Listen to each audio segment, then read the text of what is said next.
Tracez 2 points sur un cercle et reliez-les. Le cercle est divisé en 2 régions. Ajoutez un 3e point, reliez-les au précédent, on obtient 4 régions. Avec un 4e point relié à tous les autres, cette fois, on en compte 8. Le schéma semble clair, alors essayons encore. Ajoutez un 5e point, reliez-le à tous, 16 régions. On se dit alors que la suite continue en puissance de 2. Mais seriez-vous prêt à parier dessus? Plaçons un 6e point, connectons-le à tous les précédents et comptons soigneusement.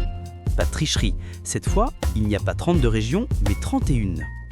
Moralité, méfiez-vous des motifs trop beaux pour être vrais. Ici, il y a une raison profonde pour laquelle tout paraît suivre les puissances de 2 jusqu'à ce que la règle se brise à la 6e étape. À vous d'y réfléchir avant de découvrir l'explication complète. La formule exacte, sous l'hypothèse dite de position générale, c'est-à-dire qu'aucune corde n'est superposée et qu'aucun triple point d'intersection n'apparaît à l'intérieur du cercle, est R de n égale 1 plus combinatoire de n par 2 plus combinatoire de n par 4. Cette expression est à la fois simple et élégante. Elle s'interprète de manière très naturelle. Le 1 correspond à la région initiale du disque. La combinatoire de n par 2 compte toutes les cordes tracées en reliant chaque paire de points.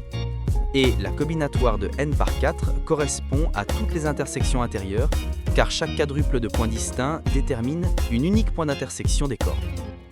En développant, cela donne R de n égale 1 plus n fois n-1 sur 2 plus n fois n-1 fois n-2 fois n-3 sur 24. On peut vérifier.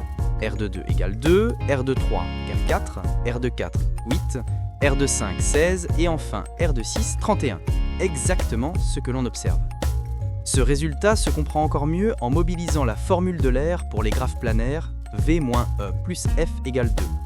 En effet, les sommets sont donnés par les points du cercle et les intersections, les arêtes par les segments de cordes et les faces correspondent précisément aux régions que l'on cherche à compter.